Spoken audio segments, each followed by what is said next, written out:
Hello and welcome students, आपके अपने channel AMPC में, जहां पे आप लोग मेजरमेंट्स पढ़ रहे थे मेरे साथ। ठीक है, तो हम उसी को कंटिन्यू करते हैं। पिछली क्लास में हम लोग मेजरमेंट पढ़ रहे थे और हम लोगों ने लास्ट टॉपिक जो पढ़ा था वो था सिग्निफिकेंट फिगर्स। सिग्निफिकेंट फिगर्स क्या होती है या सिग्निफिकेंट फिगर्स का कैलकुलेट करने का मेथड क्या है, उसके लिए आप लोग मेरी पुरानी क्लास में पढ़ चुके हो। तो आज मैं सिग्निफिकेंट फिगर से रिलेटेड सीधा समय ना बर्बाद करते हुए न्यूमेरिकल कराते हैं। सिग्निफिकेंट फिगर के न्यूमेरिकल बच्चों, मैं एक बात बताता हूं, आपके सीबीएसई से रिलेटेड बहुत ज्यादा इंपॉर्टेंट है। सीबीएसई में हमारे सिग्निफिकेंट फिगर के क्वेश्चन जरूर आते हैं। लगभग हर स्कूल में हर बच्चा सिग्निफिकेंट फिगर कितनी है ये जानने के लिए सवाल जरूर आता है, या इसमें कुछ प्लस माइनस के सवाल जरूर आते हैं। तो अगर सिग्निफिकेंट फिगर में सबसे बेसिक सवाल है, मैं आप लोगों को वो करवा रहा हूं, और ध्यान रखना बच्चों ये इंपॉर्टेंट है। तो यहां से अगर मैं कहूं सिग्निफिकेंट फिगर में how many number of significant digits in 0.03200, ठीक है, तो ये सवाल है how many significant bits are there. तो हमने पढ़ा था डेसिमल के बाद जब तक कोई नॉन जीरो डिजिट ना आ जाए तब तक सारे नॉन सिग्निफिकेंट है, यानी ये तो बकवास और ये भी खत्म। अब फर्स्ट नॉन जीरो के बाद सारे जितने आप उसके आगे नंबर देख लो वो सारे सिग्निफिकेंट होंगे।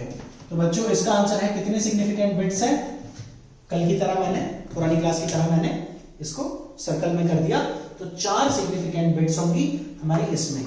इस कैटेगरी के बच्चों बहुत सारे सवाल हैं, ठीक, वो सवाल मैं नीचे एक बार शेयर करूंगा आप लोगों के साथ एज अ असाइनमेंट। आप लोग वहां से देखो और वहां से कर सकते हो, बट मुझे नहीं लगता है इसमें किसी को भी कुछ प्रॉब्लम होगी। इसी से रिलेटेड अगला सवाल करते हैं, क्योंकि वो सवाल भी बहुत ज्यादा इंपॉर्टेंट है। तो बच्चों पहला सवाल हमें प्लस करना है, ऐड द गिवन नंबर्स। अरे ऐड की बात कर रहे हो सर, ऐड तो हम लोग 3rd 4th क्लास में पढ़ते थे, तो ऐसे ही समझ लो 3rd 4th क्लास की मैथ्स पढ़ा रहा हूं बच्चों। ठीक है, पहला नंबर है 552.73 में जोड़ना है 310.2 में जोड़ना है 153। तो बच्चों सवाल है add the given number by following the rules of significant figures. तो बच्चों इस टाइप की एडिशन ऐसे नहीं लिखी होगी, क्योंकि आपने छोटी क्लास में ऐसे पढ़ा था, तो मैंने ऐसे ही लिख दिया। एडिशन में हमें बहुत सहायता मिलेगी, तो मैं सीधा आंसर लिख रहा हूं बच्चों। आंसर है 7 3 और 2, तो ये हो गया 0.93 यानी डेसिमल के बाद 93। इसके बाद यहां पर आया आपका 5 और यहां पर आया 11, 5 और यहां पर आया 11, एक ही कैरी गई, 5 और 5 10। तो ये हमारा आंसर आ रहा है, ठीक है। तो यहां से अगर मैं कहूं 5 3 8 9 और 1 10, तो मेरा आंसर आ रहा है 1015.93। अब अगर हम लोग यहां पे देखें तो इसमें कितने सिग्निफिकेंट बिट्स हैं? 5। इसमें कितने सिग्निफिकेंट बिट्स हैं? इसमें सिग्निफिकेंट, एक काम करते हैं बच्चों, इसको नंबर को चेंज कर देते हैं, ताकि मैं क्वेश्चन में इसको 2 रख रहा हूं तो ज्यादा बेटर है। तो अब जो मेरा आंसर आएगा वो आएगा 915, क्योंकि जो कंसेप्ट मैं बताना चाह रहा था तो यहां पर 4 डिजिट होने पे हम लोग नहीं कर सकते थे। तो अब अगर मैं इसको जोड़ूंगा तो मेरा आ रहा है 915.93। तो मैंने इसमें लिखा सबसे ऊपर वाले में सिग्निफिकेंट बिट्स हैं कितने? 5, इसके नीचे वाले में 4, इसके नीचे वाले में 3, तो इसमें 3 सिग्निफिकेंट बिट्स हैं। तो जो फाइनल आंसर है वो जो सबसे छोटे वाले जिसमें सबसे कम सिग्निफिकेंट बिट्स होंगे वो आंसर होगा, यानी इसके फाइनल आंसर में 3 सिग्निफिकेंट बिट्स होनी चाहिए। इसमें कितनी है? 5, तो ये मेरा आंसर नहीं हो सकता। तो आंसर के लिए मैं क्या करूंगा? आंसर के लिए 3 सिग्निफिकेंट गिनूंगा, 1 2 3, और इसके बाद को इग्नोर करना है। तो बच्चों पिछली क्लास में सिग्निफिकेंट फिगर्स तो आप लोगों ने पढ़ा ही था, आप लोगों ने पिछली क्लास में राउंडिंग ऑफ भी पढ़ा था। अगेन आप लोग पुरानी वाली क्लास देखो मेरी, उसमें आपको मिलेगा राउंडिंग ऑफ में मैंने बताया था, हालांकि मैं रिपीट कर रहा हूं। जो 0.93 आ रहा है तो इग्नोर हमें करना है 0.9 के बाद के 0.9 से इसके बाद, तो अगर ये 5 से बड़ा नंबर है तो यहाँ हम लोग डेसिमल को एक बढ़ा देंगे, डेसिमल से पहले वाला डिजिट, और अगर ये 5 से छोटा होता था तो इग्नोर कर देते थे। तो अब की बार हम लोग क्या करेंगे, इसमें एक डिजिट बढ़ा देंगे और आंसर आएगा 916। तो बच्चों यहां से जो हमारा आंसर आया वो है 916, इन तीनों नंबर का एडिशन। यानी डेसिमल के बाद वो जो थे सिग्निफिकेंट फिगर्स बढ़ा रहे थे, तो फाइनल आंसर में जो सिग्निफिकेंट बिट्स होंगे वो गिवन कैलकुलेशन के जो सबसे छोटे वाले बिट्स हैं, ठीक, वो होते हैं। तो ये सवाल आप लोगों को समझ में आया। अब प्लस तो मैंने आपको करवा दिया, अब जरा डिवाइड या मल्टीप्लाई का भी एक सवाल करवाता हूं।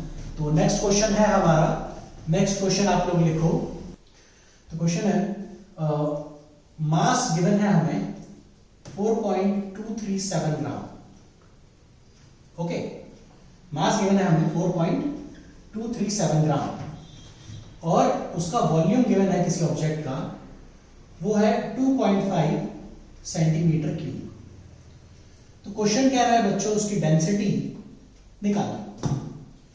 तो अगर आपको इसकी डेंसिटी निकालनी है तो इसकी डेंसिटी निकालने के लिए सबको फॉर्मूला पता है, डायमेंशन से रिलेटेड हमने इसको कई बार सॉल्व करा था। Density equals to mass upon volume. Density equals to, इसको किस तरीके से करेंगे बच्चों, mass upon volume, mass upon volume. Mass कितना आया यहां से, मास 4.237 ग्राम। ओके, और ये आया 2.5 सेंटीमीटर क्यूब। तो अब इसको डिवाइड करना है। डिवाइड करने के लिए मैं एक थोड़ा आसान तरीका यूज करता हूं। मैं क्या कर रहा हूं, इसको 2.5 को मैं लिख देता हूं 5/2। हाँ, इसको मैंने लिखा बच्चों 5/2, तो ये 2 ऊपर चला गया। अब इसको 2 से मल्टीप्लाई कर देते हैं, 7 2 4 6 और एक 7 4 और 8, 8.474 ग्राम पर सेंटीमीटर क्यूब डिवाइड बाई 5। तो अब अगर मैं इसको 5 से डिवाइड करूं तो आएगा 1 पॉइंट, यहां आ गया मेरा 3 34, तो 34 जो होगा वो 6 से कैंसिल होगा, ठीक है। तो 34 मेरा 6 से कैंसिल होगा और फिर हमारा बच गया 47। तो 47 कैंसिल होगा 9 से, फिर आ गया आपका 24, तो ये आएगा 4 और 40 और 8, तो 1.6948 ग्राम पर सेंटीमीटर क्यूब। तो ये आया बच्चों आंसर।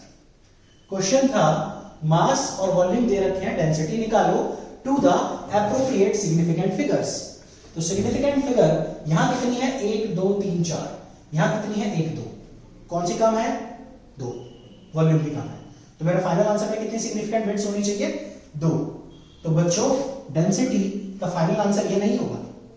डेंसिटी में फर्स्ट 2 डिजिट लो, 1 2, इसके बाद के 3 इग्नोर करने हैं, इसके बाद के 3 इग्नोर करने हैं। इग्नोर करने के लिए अगर आप लोग देखोगे तो यहां से 9 को इग्नोर करना है। 9 5 से छोटा या बड़ा, तो 9 5 से बड़ा नंबर है, तो एक कैरी बढ़ जाएगी। आंसर आया 1.7 ग्राम पर centimetre cube, final answer density का। तो यहां तक ही आपको समझ में आया। ये आपका अगला सवाल है, ठीक है। अगला सवाल देखते हैं उसके बाद, नेक्स्ट क्वेश्चन।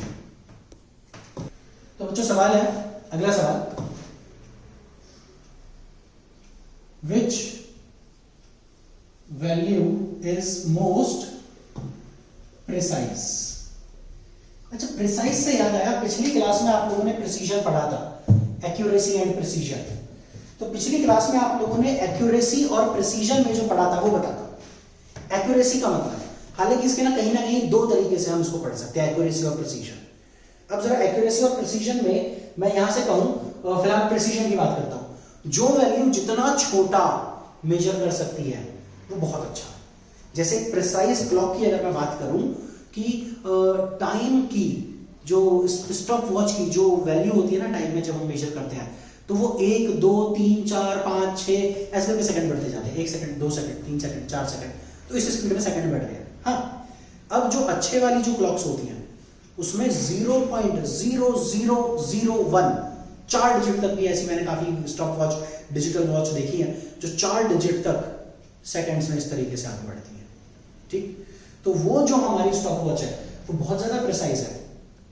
ठीक है, अच्छा प्रिसीजन का रोल ना आप लोग ऐसे समझो, दो लोग भाग रहे हैं, ठीक है, तो मेरे को अगर ध्यान आए तो हुसैन बोल्ट हो गया एक जमैका का, ठीक है, उसके साथ एक यूएस का एक और बंदा है, I don't remember his name exactly, तो इन दोनों में बड़ा कंपटीशन रहता है।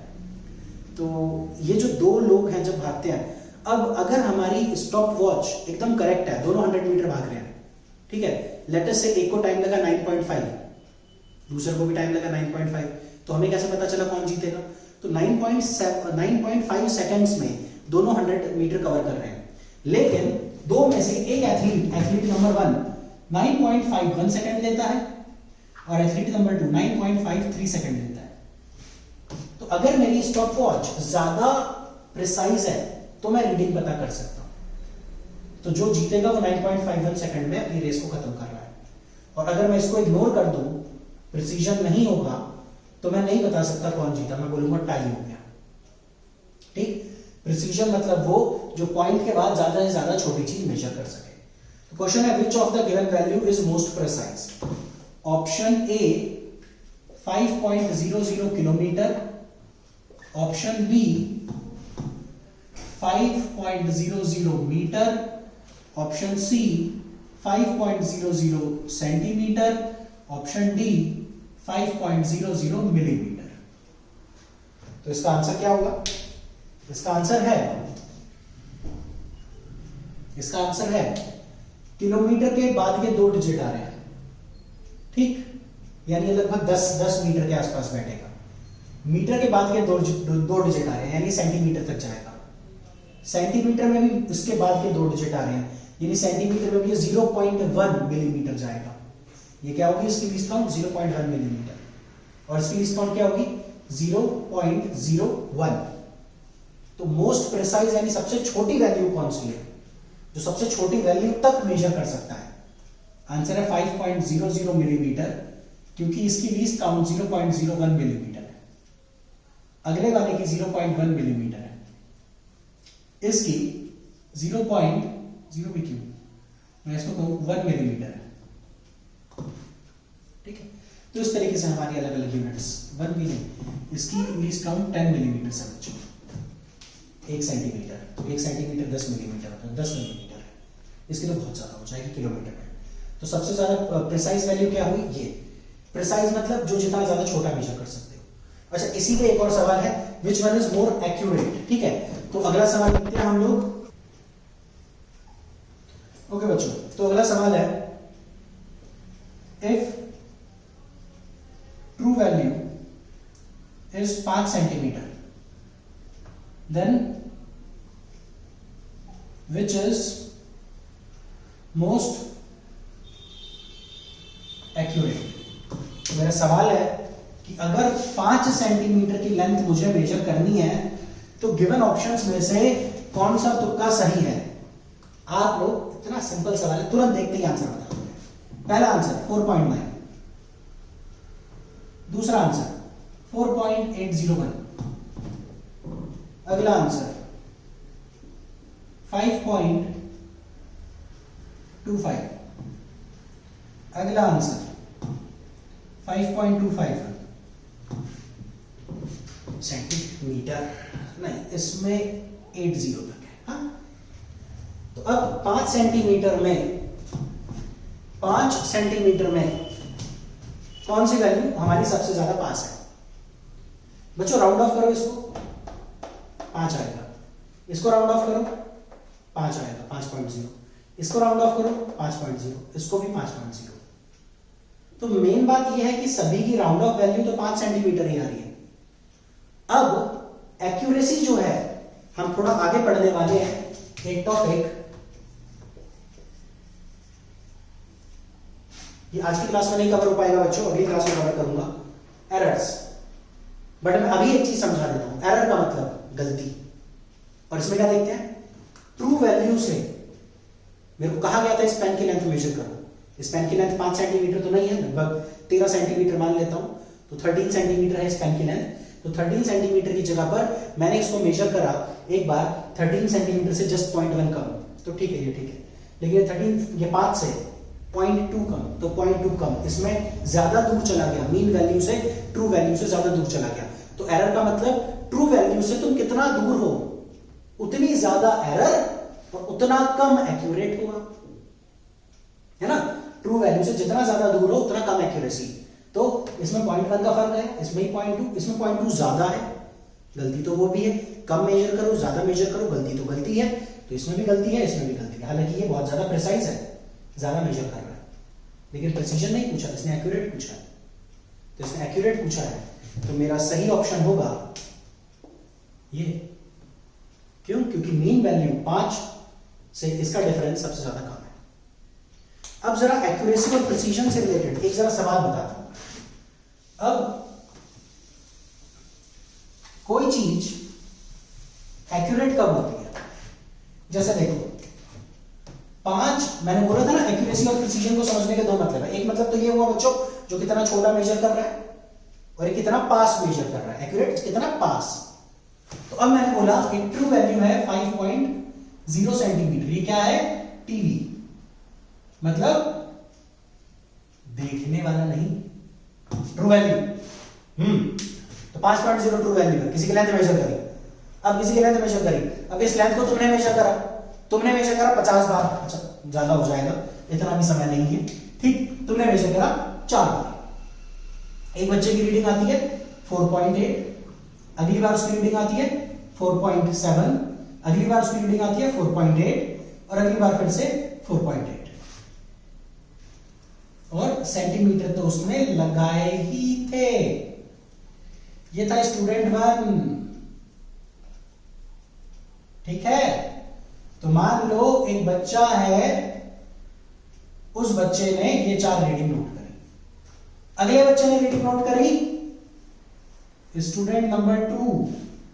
तो स्टूडेंट नंबर 2 छात्र नंबर 2 ने पहली रीडिंग नोट करी अपने स्केल से, तो उसकी रीडिंग आई 4.8 सेंटीमीटर। तो स्टूडेंट 1 ने बोला अरे सर इसने तो मेरा आंसर चोरी कर लिया। तो चोरी नहीं करा, उसकी रीडिंग यही आई थी। उस बच्चे की अगली रीडिंग आती है 5.2, उसकी अगली रीडिंग आती है 4.9, अगली रीडिंग आती है 5.1। तो ये क्या समझ में आया यहां से कि इन सब का एवरेज निकालो जरा,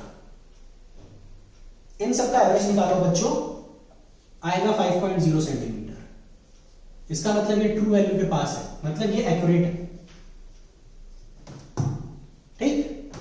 इन सब का एवरेज निकालो, तो बच्चों ये आएगा लगभग 4.725, नहीं 775, ठीक। राउंड ऑफ करेंगे 4.8 आ जाएगा। राउंड ऑफ करके कितना आ गया इसका? 4.8 सेंटीमीटर। अब बताओ किसकी ज्यादा गलती है? गलती स्टूडेंट ए ने करी है, 4.8 सेंटीमीटर। ट्रू वैल्यू कितनी थी? 5.0, उसकी आ गई।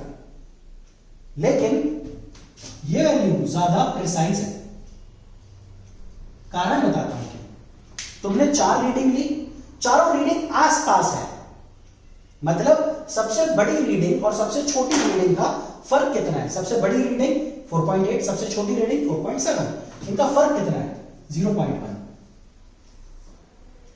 आप खुद में अपने आंसर से वेरी नहीं कर रहे, आप प्रिसाइज हो, टू द पॉइंट, अपने आसपास है, बट फाइनल आंसर आपका बढ़िया आ गया। जबकि छोटी वैल्यू है 4.8, बड़ी वैल्यू है 5.2। कितना डिफरेंस आया? 0.4 सेंटीमीटर। ये डिफरेंस किसका है ज्यादा? जिसका ज्यादा है वो कम प्रिसाइज, जिसका कम है वो ज्यादा प्रिसाइज। तो प्रिसीजन का मतलब ये भी होता है कि हमने 10 रीडिंग ली तो भैया वो सारी आसपास होनी चाहिए।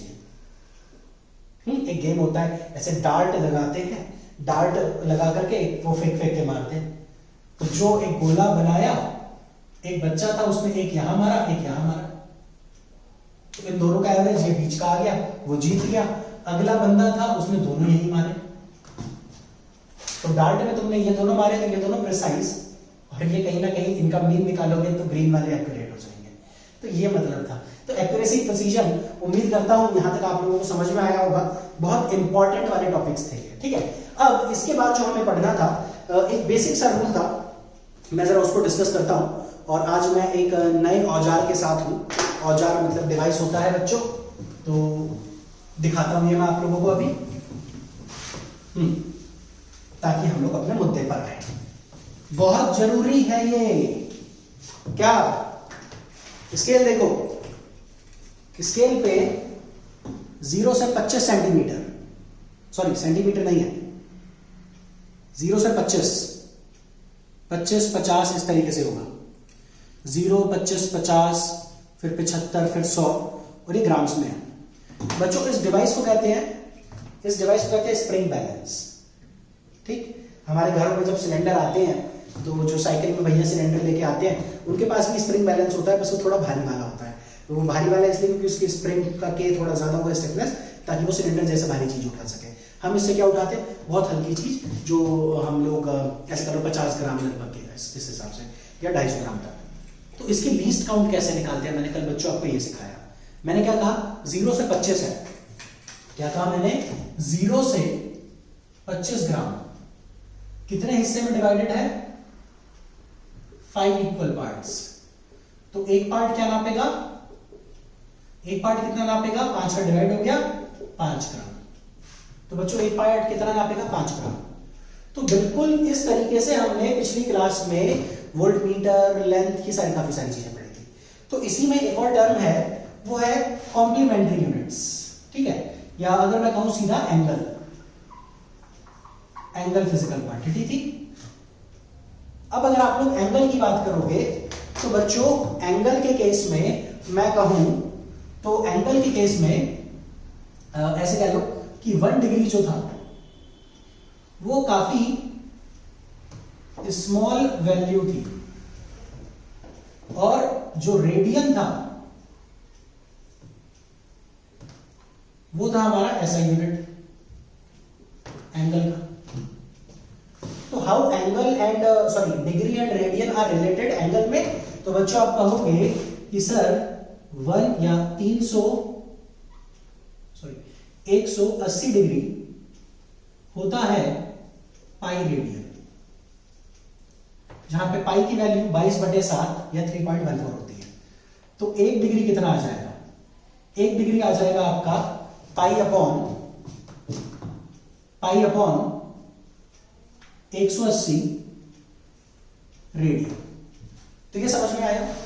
तो बच्चों इस एंगल से रिलेटेड एक क्वेश्चन है हमारा, और ये क्वेश्चन हमारा एनसीईआरटी में है। ये क्वेश्चन एनसीईआरटी का 2. ओके बच्चों, तो ये हमारा एनसीईआरटी का क्वेश्चन नंबर 2.1 है, 1 डिग्री। तो एनसीईआरटी का क्वेश्चन 2.1 ये कहता है कि what is the relation between degree and radian. तो बच्चों क्या डिग्री सबसे स्मॉलेस्ट वैल्यू है? नहीं, बिकॉज जो रिलेशन बना वो बना 180 डिग्री पाई रेडियन है। तो पाई रेडियन कितना होगा? अगर मैं ऐसे चला स्टार्टिंग से लेके, तो ऐसे करके घूम गया, अब जो एंगल बना ये 180 है डिग्री में, तो इसे पाई रेडियन कहते हैं। तो 1 डिग्री कितना होगा? बहुत छोटा होगा, किसी को 180 से डिवाइड कर रहे, पाई की वैल्यू 3.14, तो यहां से जो मेरा आंसर आएगा वो आएगा 1.745 इंटू 10⁻⁻² रेडियन। तो what is 1 degree? 1 degree is इतना रेडियन। ठीक है, तो बच्चों 1 डिग्री के बाद अगर कहा जाए, क्या 1 डिग्री से भी छोटा एंगल मेजर कर सकते हैं? अच्छा, एंगल के लिए क्या था? मान लो मैं अपनी आई साइड को सीधा रख के एक पॉइंट को देख रहा हूं इस तरीके से, तो मेरे लेफ्ट हैंड की सीध में मैं देख रहा था, ये एक लाइन हुई। अच्छा, मेरे हाथ जितनी मोटी नहीं, बिल्कुल थिन लाइन, लेजर लाइन जितनी थिन। ठीक है, और अब मैं यहां से ये दूसरे हाथ को थोड़ा सा ऊपर रखा, तो सेंटर पे कितना एंगल बन रहा होगा? ठीक है, मेरे शोल्डर पे कितना एंगल बन रहा होगा? वो एंगल है। ये एंगल कितना छोटा कर सकते हैं? 1 डिग्री से और छोटा पॉसिबल है क्या? तो इन्होंने बोला हाँ है। उसमें आप क्या करो कि डिवाइड 1 डिग्री, डिग्री यहां लगेगा, divide 1 degree in 60 equal parts, जहां पे बच्चों एक पार्ट को बोला गया, हर एक पार्ट को बोला गया 1 मिनट। तो मिनट के लिए मैंने क्या करा, आप लोगों ने शायद फुट और इंचेस बारे में ये थ्योरी पढ़ी होगी, एक के ऊपर डैश लगा दिया, this is 1 minute, you can write it is 1 minute. तो मिनट तो टाइम की यूनिट थी, तो इसीलिए यहां लगा लो कि बच्चों ये 1 मिनट एंगल है। तो अब देखो कितना हुआ, 1 डिग्री इज 60 इक्वल पार्ट्स। तो what is 1 minute? 1 minute is 1 degree upon 60। तो 1 डिग्री कितना था? 1 डिग्री था मेरा, सॉल्व करके रेडियन में ये आया मेरा 1.745 10 की पावर -2 रेडियन अपॉन 60। ठीक है, तो अब इसको 60 से डिवाइड करना है, 0 ऊपर चले जाएगा, तो इवन 66 इज ग्रेटर देन 1.7, तो इसको अगर मैं और सॉल्व करूंगा ये आएगा 2.908 10 की power -4 radian upon nothing, divide हो गया। तो डिवाइड करके ये आया, तो 1 मिनट में कितने रेडियन होते हैं? सोचो, 1 डिग्री जो था मैंने उसको भी और ज्यादा छोटा कर दिया। अब क्या इससे ज्यादा और छोटा कर सकते हैं? तो आंसर है yes. Again we can divide 1 minute in 60 equal parts. कल की कहानी यही थी ना बच्चों, मैं यही चीज बताना चाह रहा था आपको। एक स्केल हो गया 1 मीटर का, इसको 100 पार्ट ब्रेक करे, हर एक पार्ट 1 सेंटीमीटर, मेरे साथ रिपीट करो समझ जाओगे।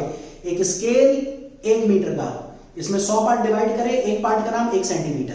अब कहीं पर भी 1 सेंटीमीटर ले लो, उसके फर्दर 10 पार्ट डिवाइड करें, तो 1 centimetre upon 10 which is 0.1 centimetre which is 1 millimetre. तो 1 मिलीमीटर इसकी लीस्ट काउंट थी। तो क्या मैं एंगल को और ज्यादा छोटा कर सकता था? मैंने बोला 1 डिग्री बहुत छोटा एंगल है, रेडियन में कितना होगा? इतना।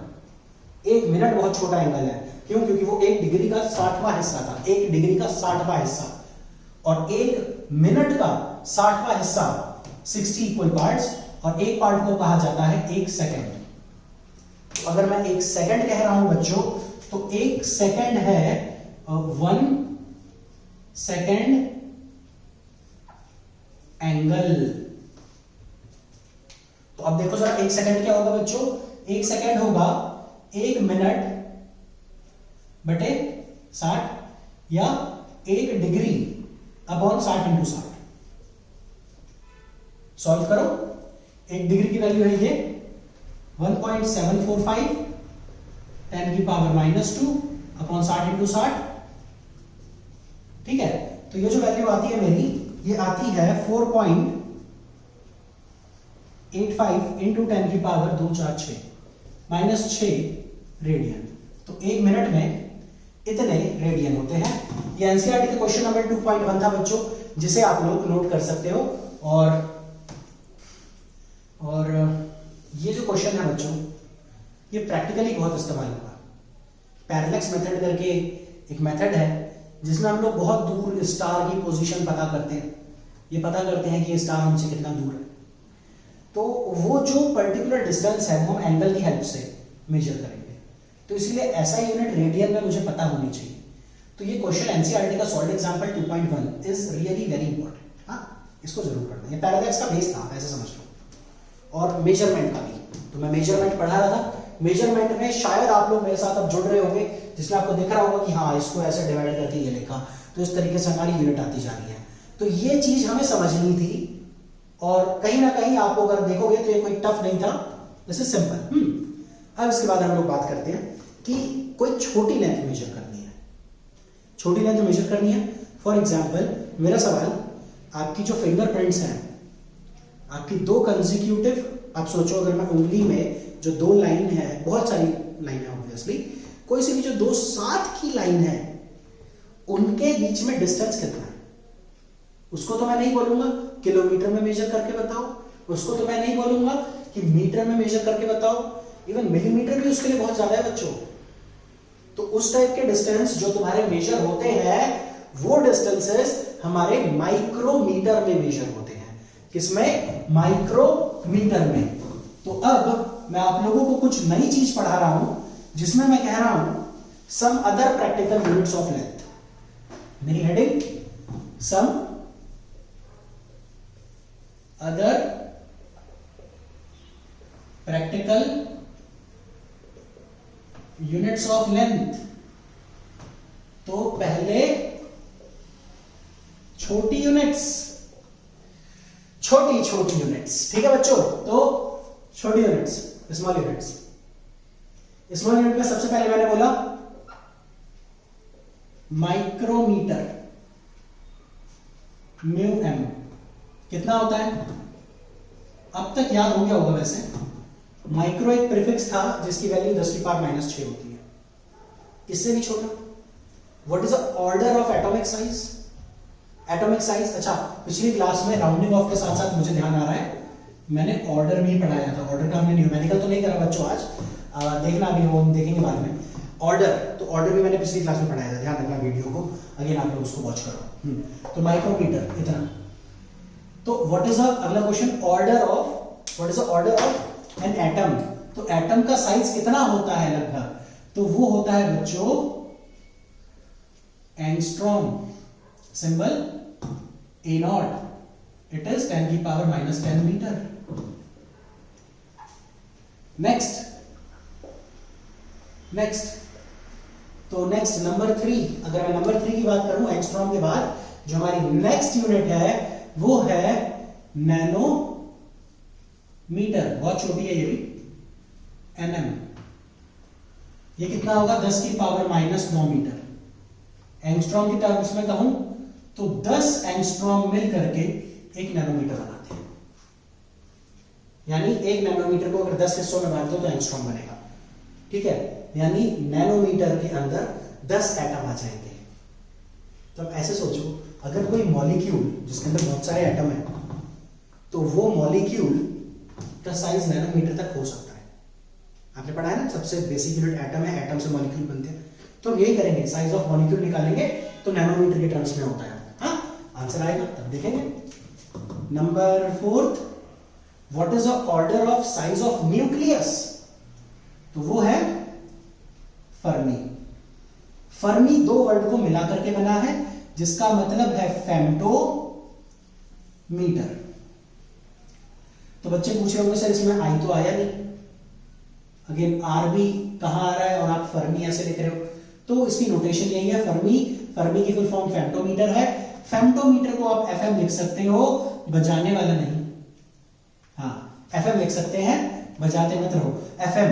हाँ, फेम्टोमीटर 10 की पावर -15 मीटर, क्योंकि फेम्टो मैंने आप लोगों को बताया था इट इज 10 की पावर -15। तो बच्चों यहां से आप लोगों ने ये कुछ बेसिक चीजें देखी। ये थी हमारी स्मॉल यूनिट्स। बात करते हैं बिग यूनिट्स की। बिग यूनिट्स में सबसे पहले आता है एंगस्ट्रॉम। ये तो आ चुका है, ये दे रहा था, ध्यान देना था आपको। एंगस्ट्रॉम बिग यूनिट नहीं होती है, छोटी होती है। तो इसी से मिलता जुलता शब्द है, शायद आप लोग फर्क कर सको, इट इज एस्ट्रोनॉमिकल यूनिट। कई बार बच्चे इसके साथ कंफ्यूज हो जाते हैं। तो व्हाट इज एस्ट्रोनॉमिकल यूनिट? बच्चों बहुत सिंपल से टर्म्स है, मैं इन सबकी डेफिनेशन नहीं लिख पा रहा, बोल रहा हूं, आप लोग लिख सकते हो। Astronomical unit is defined as the average, astronomical unit is defined as the average distance from centre of the earth to the centre of sun. Centre of earth to centre of sun, यानी earth से सन तक का centre का distance. तो astronomical unit को बच्चों 1 AU लिखते हैं। क्या लिखते हैं? 1 AU, एंड इट इज 1.496। बताओ आगे, हाँ 1.496, आगे बताओ, इंटू 10 की पावर 11 मीटर, यानी अर्थ से सन तक की दूरी इतनी है। इसको काफी लोग 1.5 करके राउंड ऑफ कर लेते हैं, बिल्कुल कर सकते हैं बच्चों, कोई दिक्कत नहीं, बहुत बढ़िया, 1.5 भी लिख सकते हैं। एक्चुअल वैल्यू 1.496 10 की पावर 11 मीटर होती है। एनसीईआरटी में ये वैल्यू लिखी है, इसीलिए मैं इसको प्रेफर करता हूं। आगे बढ़ते हैं बच्चों, नंबर 2। एस्ट्रोनॉमिकल यूनिट के बाद अगला है बड़ी यूनिट। ये बहुत बड़ी यूनिट थी। बड़ी यूनिट है, एक साल में लाइट कितना डिस्टेंस ट्रेवल करेगी बताओ। लाइट की स्पीड हमारी नोन वैल्यू में सबसे ज्यादा है। लाइट की स्पीड से फ्लैश भाग सकता है, ऐसे कुछ है शायद, उससे भी ज्यादा। चलो खैर उसकी बात नहीं कर रहे, ठीक, हाँ, तो हम लाइट की स्पीड की बात कर रहे थे। वो हालांकि वो सब चीजें थोड़ी सी फ्लैशी सारी थोड़ी हाइपोथेटिकल चीजें हो जाती हैं। बात करते हैं हम लोग लाइट की स्पीड की, जो हमारी नोन में सबसे तेज है, विच इज 3 × 10⁸ मीटर पर सेकेंड। तो अगर मैं कहूं कि मेरी अगली यूनिट है लाइट ईयर, बच्चों डेफिनेशन मैं सिर्फ बोल रहा हूं, लिखूंगा नहीं। डेफिनेशन क्या है? Light year is defined as the distance travelled by light in 1 year interval. Distance travelled by light in 1 year time interval भी लिख सकते हो। तो 1 लाइट ईयर क्या है? डिस्टेंस का फॉर्मूला स्पीड इंटू टाइम। तो स्पीड कितनी है लाइट की? 3 × 10⁸ मीटर पर सेकेंड। ओके, और टाइम कितना है? 1 ईयर। तो बच्चों जो मीटर पर सेकेंड है, इसका सेकेंड तो चले गया नीचे, अब सेकेंड से ईयर नहीं कटेगा, तो ईयर को कन्वर्ट करो सेकेंड में, ताकि सेकेंड से सेकेंड कट जाए। अच्छा, एक साल में कितने डेज होते हैं? 365.24, तभी तो हर 4th ईयर लीप ईयर होता है, उसके हिसाब से 25 आना चाहिए। लेकिन कोई नहीं, एक साल लगभग 6 घंटे नहीं होते, हर एक साल में 365 दिन 6 घंटे नहीं होते, ये कुछ 5 घंटे और 58 मिनट होते हैं। राउंड ऑफ करेंगे तो 365.24 डेज आएगा। इतने दिन हो गए। एक दिन में कितने घंटे होते हैं? 24, और एक घंटे में कितने सेकंड होते हैं? 3600 सेकंड। तो अब की बार बच्चों सेकंड से सेकंड कट गए, और अब अगर आप इन सबको मल्टीप्लाई करोगे, तो इन सबको मल्टीप्लाई करके हमारी जो फाइनल वैल्यू आएगी वो आएगी 9.46 इंटू 10⁻11 नहीं 15 10⁻15 मीटर। तो बच्चे दूसरी बड़ी यूनिट थी जिसमें 10⁻15 मीटर आ गया, बहुत ज्यादा बड़ी यूनिट है। ओके, अगला, ये सबसे बड़ी यूनिट है, biggest possible unit of length. It is parallactic second. इसका दूसरा नाम पारसेक।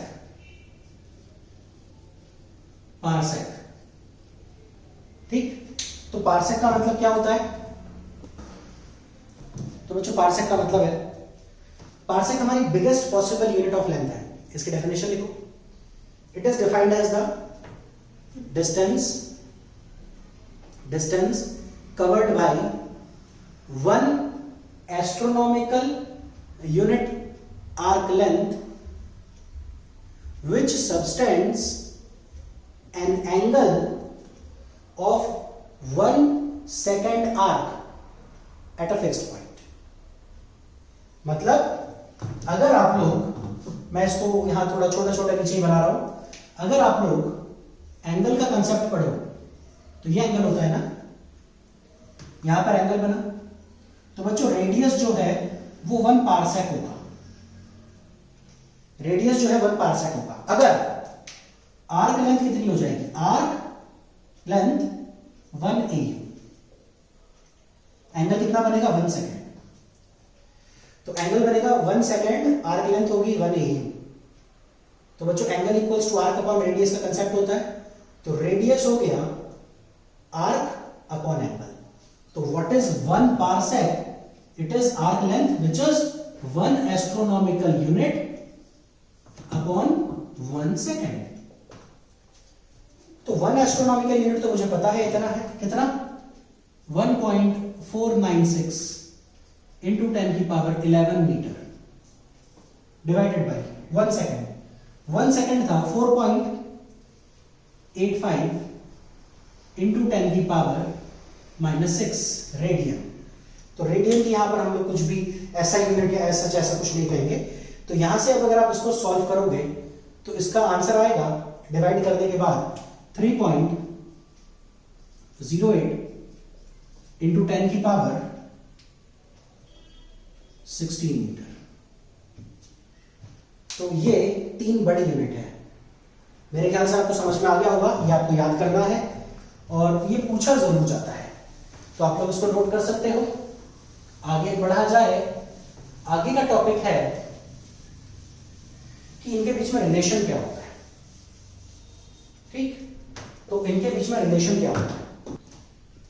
तो बच्चों हमारा अगला जो क्वेश्चन है वो कई बार ये पूछा जाता है, डेफिनेशन तो आती है इसकी कि what is the relation between those two, इनके बीच में रिलेशन क्या है? एस्ट्रोनॉमिकल यूनिट और ऐसे कह लो कि लाइट ईयर किस तरीके से रिलेटेड है, या लाइट ईयर और पैरालैक्टिक सेकंड कैसे रिलेटेड है? तो ये क्या है? 1 parsec parallel second upon 1 LY कितना आएगा? देखो पारसेक की वैल्यू लिखी, इसकी वैल्यू लिखी, पारसेक की वैल्यू 3.08 इंटू 10 की पावर 16 और ये 9.46 इंटू 10 की पावर 15 मीटर मीटर कट गए, कैंसिल होके इसकी वैल्यू आई 3.26 तो 1 पारसेक अपॉन लाइट ईयर इतना होता है। तो लाइट ईयर ऊपर चला गया, तो this is a relation, box में कर दो, इंपॉर्टेंट है। अगला 1 light year upon 1 astronomical unit कितना होगा? लाइट ईयर कितना होगा? 9.46 इंटू 10 की पावर 15, एस्ट्रोनॉमिकल यूनिट कितना होगा? 1.496 इंटू 10 की पावर 11। मीटर से मीटर कट गए, डिवाइड करो, आएगा 6.3 इंटू 10 की पावर 15 में से 12 जाएंगे 3। ठीक, तो 1 लाइट ईयर कितना आया? इतना एस्ट्रोनॉमिकल यूनिट। तो ये यहां पर हमारी बिगर यूनिट्स हुई लेंथ की, इनके बीच का रिलेशन, इसे आप फिर से बॉक्स में कर दो। इसके बाद अगर हम लोग कहें अनदर यूनिट्स, तो अनदर यूनिट में मैं आता हूं एरिया पे। एरिया पे तो एरिया में एक होता है barn, smallest possible area which is 10 की पावर -28 मीटर स्क्वायर। ठीक, फिर एरिया में और भी होते हैं, एकड़ भी होता है, ठीक, या 1 हेक्टेयर भी होता है। तो बच्चों 1 एकड़ का रेशियो जो है ये आप लोग लिखोगे, तो 1 एकड़ होता है 4047 मीटर स्क्वायर, और हेक्टेयर जो होता है, जैसे कई बार हम लोग बात करते हैं कि हमारी इतने एकड़ की जमीन है जो भी, तो वो इतने मीटर स्क्वायर होता है बच्चों, और हेक्टेयर होता है 10 की पावर 4 मीटर स्क्वायर। तो ये एरिया की छोटी और बड़ी यूनिट। अब बात करते हैं एरिया के बाद मास की। मास की बड़ी unit 1 metric ton. 1 metric ton कितना होता है? पता होगा बच्चों, 1000 किलोग्राम। 1 क्विंटल कितना होता है? तो 1 क्विंटल होता है 100 किलो। अगली यूनिट है बच्चों 1 स्लग। तो 1 स्लग होता है 14.57 kg। प्रैक्टिकल यूनिट है बच्चों, डिटेल में ज्यादा हम लोग उसकी नहीं जाएंगे, याद रह सकती है तो याद कर लो, अदरवाइज कोई नहीं, काम चल जाएगा। ठीक, अगली यूनिट है बच्चों, नेक्स्ट यूनिट है 1 पाउंड। 1 पाउंड होता है 0.4536 kg। हालांकि 1 पाउंड को हम लोग 1 LB से भी रिप्रेजेंट करते हैं। LB represents pound. तो बच्चे WWF देखते होंगे, उसमें उसका रेसलर्स का वेट पाउंड्स में होता है। तो 1 पाउंड में इतने किलोग्राम होते हैं, तो 1 किलोग्राम में कितने पाउंड होंगे ये आ जाएगा नीचे। Now what is the biggest unit of मास? सबसे ज्यादा मास, सबसे बिगेस्ट यूनिट, अच्छी बात है, बिगेस्ट पॉसिबल मेजरेबल यूनिट, ये हमारे इंडियन साइंटिस्ट के नाम पे है, that we should proud of. 1 CSL, 1 Chandrashekhar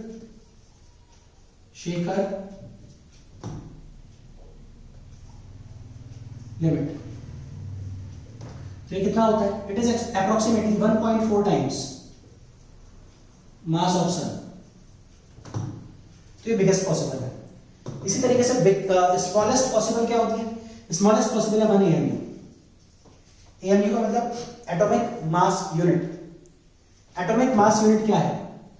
ये है कार्बन 12 एटम का 12वें हिस्से का मास। सॉल्व करके आता है बच्चों 1.66 इंटू 10 की पावर -27 kg। तो ये हमारा 1 AMU है, smallest possible unit of mass. So this is our smallest possible biggest possible mass. ठीक है, तो ये होगा। ओके बच्चों, एक और छोटा सा टाइम की बात करते हैं। टाइम मैंने बताया ना पॉइंट के बाद बहुत और छोटा जा रहा है, तो जो स्मॉलेस्ट पॉसिबल यूनिट जो मैं टाइम की कह सकता हूं वो है 1 शेक। शेक का मतलब ऐसे समझ सकते हो कि जस्ट एक शेक कितना होता है 0.1 2 3 4 5 6 7, कितना आएगा, ये आएगा सॉल्व होके बच्चों 10 की पावर -8 सेकेंड, टाइम की स्मॉलेस्ट पॉसिबल यूनिट। इस तरीके से बच्चों टाइम का प्रेशर का भी है, प्रेशर में आता है 1 एटमॉस्फेरिक प्रेशर जिसको 1 atm कहते हैं। तो 1 एटमॉस्फेरिक प्रेशर 1 atm कितना होता है 1.013 इंटू 10 की पावर 5 पास्कल, फिर 1 टॉर 1 बार, ये सब कन्वर्जन की यूनिट्स है। ये अब आप लोग अपने एंड पर अटेम्प्ट करो और देखो। तो ये सारी चीजें हैं बच्चों जो आप लोगों को नोट करनी चाहिए, ये बहुत इंपॉर्टेंट है। ओके, तो एरर तो हम लोग नहीं पढ़ रहे थे अभी, एरर तो हमारा अगली क्लास का टॉपिक है। तो जरा आज की क्लास में कुछ इंपॉर्टेंट चीजें पढ़ ली जाए। सबसे पहले मैं बता रहा हूं मेजरमेंट का एक मेथड है और ये मेथड है पैरेलैक्स। ठीक, तो पैरेलैक्स क्या होता है सोचो। पैरेलैक्स के केस में हम लोग बहुत दूर कोई अगर ऑब्जेक्ट है तो मैं उस ऑब्जेक्ट को, ठीक, ये बता सकता हूं कि उसका डायमीटर कितना होगा। बहुत दूर अगर ऑब्जेक्ट है प्रोवाइडेड मेरे को उसके 2 एंड विजिबल होंगे। मैं एक चीज बताता हूं, हालांकि ये विजुअल क्लास है, ये हम लोग लाइव नहीं बैठे हुए बच्चों, मतलब आप ऐसे मानो कि आप जिस पॉइंट पे बैठे हुए हो और मैंने ये रिंग पकड़ी है, मेरा सवाल है कि बताओ रिंग का डायमीटर कितना होगा। तो मेरा सवाल है कि रिंग का डायमीटर कितना होगा, तो रिंग के डायमीटर के लिए एक सेकेंड, तो रिंग के डायमीटर के लिए बच्चों हम इसको एक पॉइंट पर फिक्स करेंगे। अब आप अपनी आईज से एक बार ऊपर वाले पॉइंट को देखो, फिर अपनी आईज से एक बार नीचे वाले पॉइंट को देखो, तो आपकी आई जितना एंगल सबटेंड करेगी ना, वही कंसेप्ट लगाएंगे हम लोग, angle equals to arc upon radius. तो मैं इसका डायमीटर मेजर कर सकता हूं, इस मेथड से मैं मून का डायमीटर मेजर कर सकता हूं। इसी मेथड से अगर मैं 2 अलग अलग पॉइंट से मून को ऑब्जर्व करूं तो मैं अर्थ से मून की दूरी निकाल सकता हूं। बिकॉज अर्थ से मून की अगर दूरी निकालनी है तो इंची टेप लेके कोई नहीं गया होगा, चांद पर गए थे भाई साहब इंची टेप लेके नहीं, मेथड है। मेथड का नाम parallax method.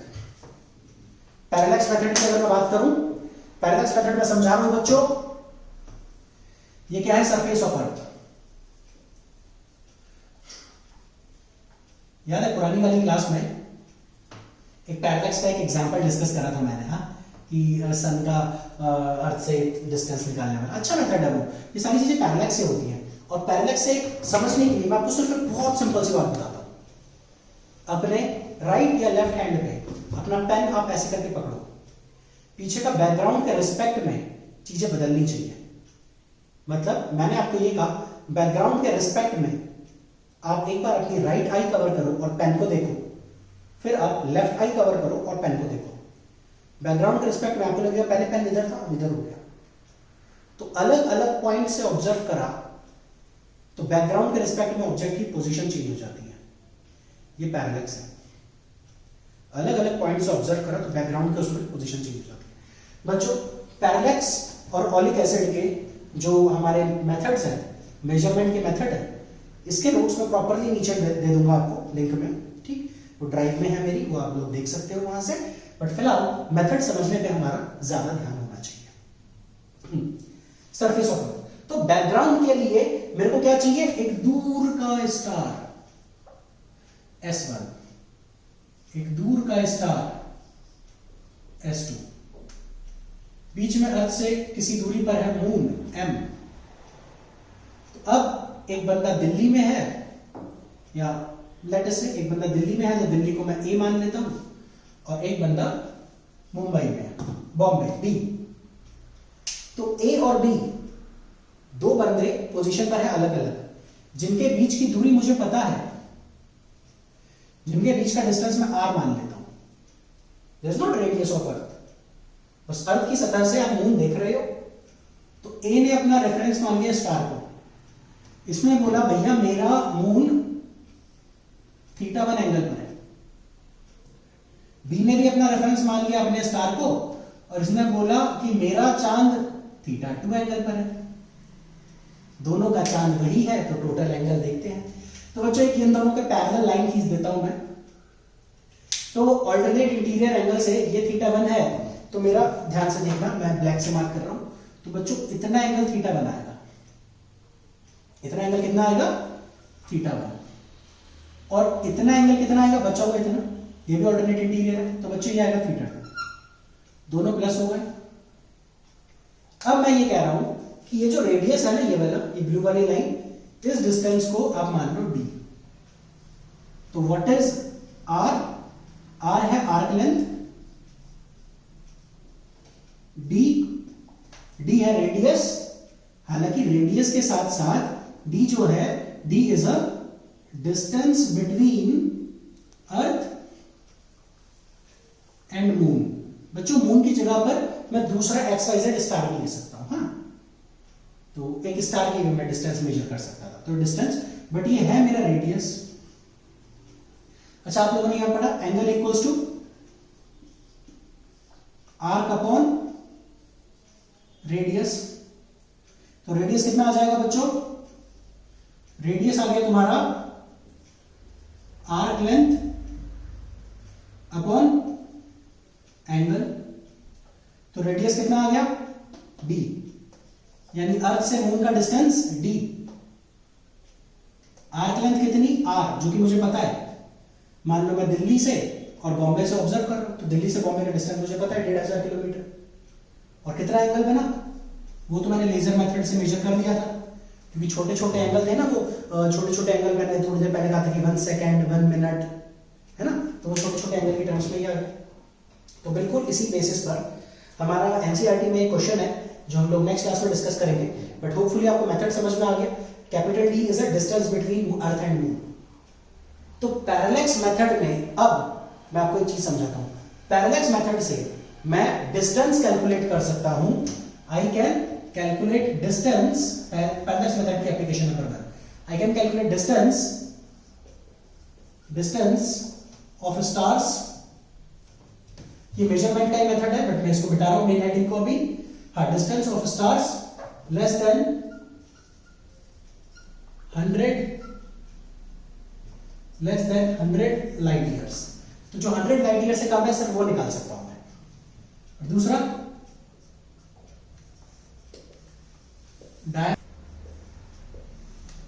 Diameter of moon, सन या प्लैनेट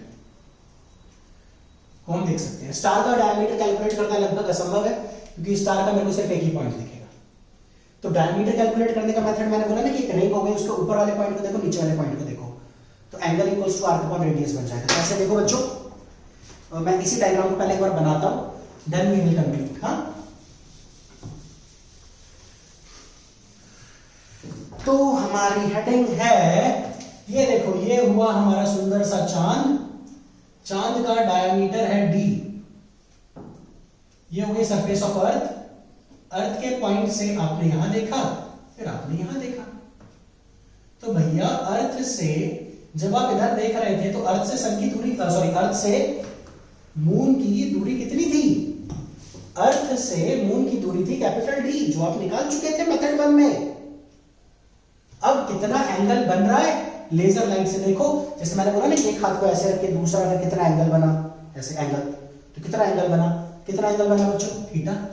लेजर मेथड से मैं मेजर कर सकता हूं।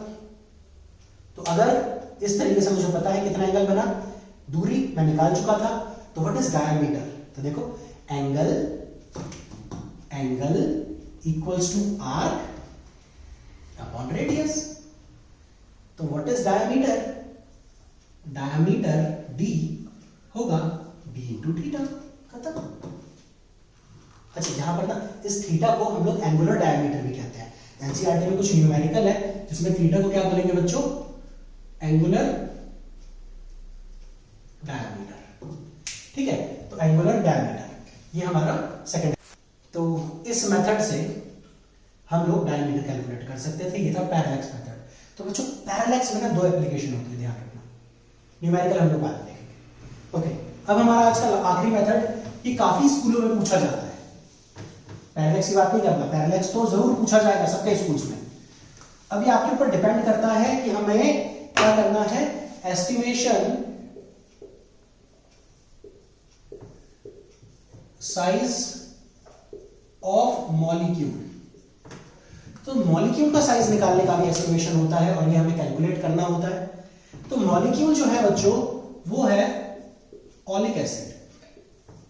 अच्छा, इसका जो फॉर्मूला है ये है C17H32 COOH। तो ये ऑलिक एसिड है। इतने सारे आइटम आ गए तो बच्चों इसका साइज बड़ा होगा। तो मेरा पहला सवाल, ऑलिक एसिड का साइज क्यों कैलकुलेट करते हैं? ऑलिक एसिड का क्यों? क्योंकि सर ऑलिक एसिड बहुत बड़ा है मॉलिक्यूल, इतना बड़ा मॉलिक्यूल है, एटम के रिस्पेक्ट में बहुत बड़ा है, तो मैं मेजर कर सकता हूं। अदरवाइज एटम कितने 10 की पावर -10 जितने छोटे होते हैं, मैं उसको मेजर नहीं कर सकता था। तो ये ऑलिक एसिड ही मेजर होता है। कैसे मेजर होता है? काइंड ऑफ ये ऑलिक एसिड अल्कोहल टाइप का एक कंटेंट है। तो अगर मैं ये कहूं, आपने क्या करा, आपने 1 पार्ट में 20 पार्ट लेट अस से अल्कोहल मिक्स करा। ऑलिक एसिड का कंपोनेंट अलग होगा और जो मैं अल्कोहल कह रहा हूं वो अलग होगा। तो 1 पार्ट ऑलिक एसिड में 20 पार्ट अल्कोहल मिक्स करा। ठीक, तो अब अगर आप लोग यहां से इसको मिक्स करोगे देन इसकी कंसंट्रेशन कितनी हो गई? 1/20। फिर आपने 1/20 में से एक पार्ट लिया और इसके एक पार्ट में आपने 25 पार्ट अल्कोहल के फिर से मिक्स करें। तो अब फिर से अगर आप इसको देखोगे तो 25 नीचे आ गया, सो इट इज 25। तो 1/500 इज द न्यू कंसंट्रेशन।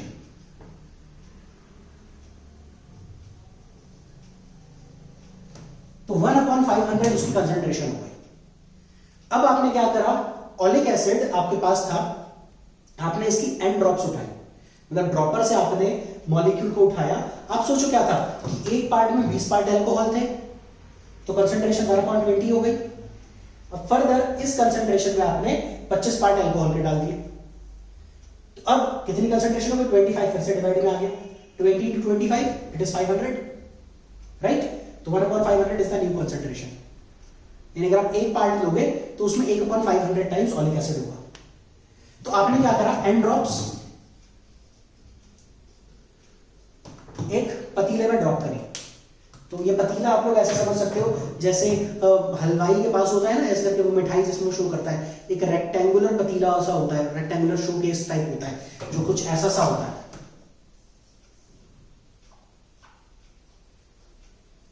ना, इस तरीके से ऐसे होता है। तो इसके ऊपर एक बड़ा सा परात है, इस परात का एरिया उसे पता था, एरिया ए है, तो उसने ड्रॉपर से इस कंसंट्रेशन को उठाया और इस परात में ड्रॉप कर दिया। ड्रॉपर से इस परात में कंसंट्रेशन ड्रॉप कर दी। तो कितने ड्रॉप्स करे? N drops. तो एन ड्रॉप्स का वॉल्यूम कितना हो जाएगा? एनवी। एनवी के करस्पॉन्डिंग एक का वॉल्यूम कितना था? 1/500। तो बच्चों ये आ गया NV/500। अब ये पूरे एरिया में फैल जाएगा और थोड़ी देर के बाद अल्कोहल स्पिरिट थी वो उड़ जाएगी। अब इसके बाद टी थिकनेस तक पानी कह रहा हूं मैं एक्चुअली, ये ऑलिक एसिड के मॉलिक्यूल्स टी थिकनेस तक ऊपर आएंगे। तो इसमें जो वॉल्यूम होगा बच्चों, वॉल्यूम का फॉर्मूला है A × T, where T is the size of atomic size of olic acid। क्योंकि इतनी पतली लेयर उसके ऊपर जम जाएगी, वो पतली लेयर इस एटम का साइज है। तो बच्चों ए पता था, एक स्फेयर का वॉल्यूम, एक ड्रॉप का वॉल्यूम आप निकाल सकते हो। एक ड्रॉप का वॉल्यूम क्या लिख सकते हो आप लोग? It is volume is 4/3 πr³। तो बच्चों वॉल्यूम पता है, आपने कितनी ड्रॉप डाली? 10 बूंद, 5 बूंद, 4 बूंद, है ना? तो 4 बूंदों वाला ऑलिक एसिड आपने ऊपर से डाला, तो दिस n की जगह 4, वॉल्यूम आपको पता है 4/3, एरिया आपको परात का पता है, तो यहां से T कितना आएगा बच्चों? NV/500A। What is this T? T P is the approximate size of oleic acid. P is what? Approx size of oleic acid. ठीक है बच्चों, तो आज की क्लास यहां तक रखते हैं. हमारा एरर क्या वो छोड़ करके ये चैप्टर समाप्त हो चुका है. तो आप लोग इन सारी चीजों को देखो, समझो, बहुत जरूरी है ये. इंपॉर्टेंट ये इससे ज्यादा पैरालैक्स था. ओके बच्चों, signing off for today. Bye bye.